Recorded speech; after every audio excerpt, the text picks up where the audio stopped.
Hello সবাইকে, কেমন আছো সবাই? আশা করি সবাই ভীষণ ভালো আছো। আমি অনেকটাই ভালো আছি। তো ওয়েলকাম টু মাই চ্যানেল। আজকে আমি তোমাদের সাথে শেয়ার করব একটা সহজ ফেনির রেসিপি। তো আমরা এখানে প্রথমে 1 লিটার দুধ নিয়ে নিয়েছিলাম। তারপর সেটাকে জাল করে অনেকটা ঘন হয়ে এলে আমরা কিছু পরিমাণ আমুল গুঁড়ো এবং পরিমাণ মতন চিনি দিয়ে নিয়েছিলাম। তো তারপর আগে থেকে আমরা চালের গুঁড়ো পেস্ট করে রেখেছিলাম।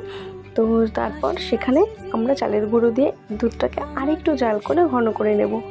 তারপর এখন এটাকে আমরা ব্লেন্ড করে নেব। তোমরা দেখতেই পাচ্ছ। এখন এটাকে আমরা একটা পাত্রের মধ্যে রেখে ঠান্ডা হবার জন্য ফ্রিজে রেখে দেব। আর তারপর আমরা সবাই মিলে এটাকে এই সুস্বাদু রেসিপিটাকে উপভোগ করব। খুবই সহজ একটা রেসিপি, তোমরা বাড়িতে একবার ট্রাই করতে পারো। তো এই ছিল আমার আজকের ব্লগটি। যদি